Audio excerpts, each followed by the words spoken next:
Hi everyone. So earlier we had seen two numericals. Now I am going to continue with the third numerical. So third numerical, you can see a figure like this. They are telling us to get the centroid for this particular figure. So before entering into the numerical, first we need to categorize which type of shape it is and how many components are included in this. So in this figure, we are just drawing an imaginary line in between to make it as a three rectangles, because this particular shape we don't have any centroid formula. So we just categorized into three rectangles, three components, component 1, component 2, component 3. One particular figure as made into a three components. See, all the dimensions are in terms of mm. They have given the height of the first component and the width of the first component, as well as height and width for all the components, right? So we know the dimension. First we need to ensure that whether for all the components we have sufficient dimensions. So that is very mandatory. Okay, now you fix the x and y axis for this particular figure. So x axis, y axis. When you fix this, now we need to start with the numerical, right? So we shall go for the first component. So this first component is having the base or width of 50 mm and depth of 300 mm. So the area formula for the first component is 300 mm into 50 mm. That is, area is 15,000 mm square. Okay. So how to find this x and y means? So fix the g point g1. G1 means, g suffix 1 means centroid of the first component here, somewhere in between. Okay. So if you fix it, this is x1 and this particular portion is y1. Okay. It is imaginary. Okay. So the x distance for the component 1 is 50 divided by 2. X1 is 50 divided by 2 and y1 is 300 divided by 2. Okay, just write it. 50 divided by 2, 25, 300 divided by 2, 150, and make ax and a into y. Understood? So the second component. So second component is having the width as 150 mm and the depth as 150 mm. So 150 into 150. Okay. So fix the G2 point. G suffix 2 in somewhere in the mid. So it will be nearly like here, right? So this is the point, means from here to axis it is said as x2, and from here to axis is y2. Okay, which is parallel to y is y axis y2, and which is parallel to x axis is x2. So you need to get x2 and y2.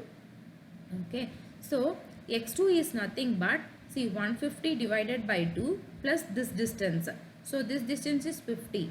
So I think 150 divided by 2 is 75 plus 50 is 125. Okay, whereas the y2 distance is nothing but 150 divided by 2, that is 75, right? Okay, so a into x, a into y, if you make, you will get this.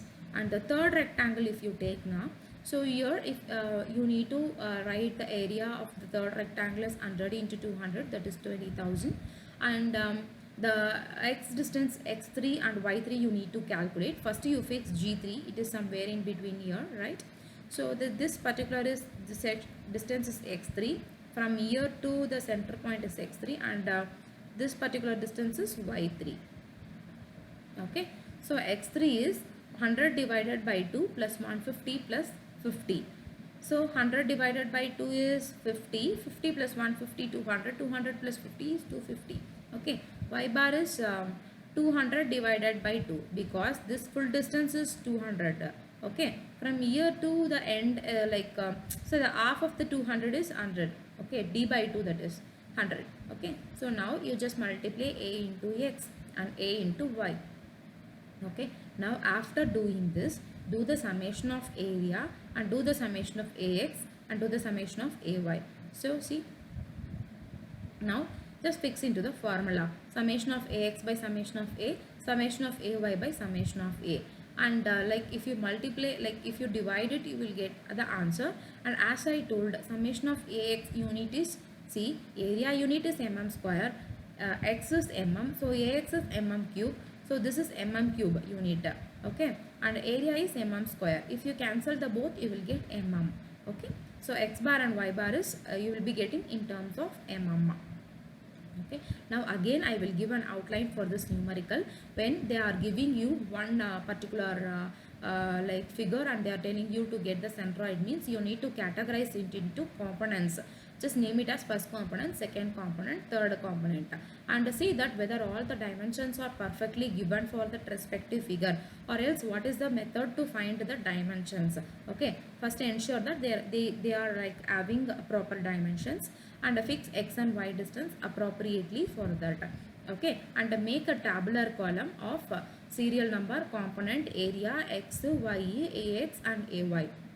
Okay, each and every component you take particularly and just find x distance, y distance. Fix the imaginary center of gravity point g1, g2, g3 and respective x1, y1, respective x2, y2, respective x3, y3 distance also you find, and then just plot it in the tabular column, and finally you will get the summation answers, summation of each and every components.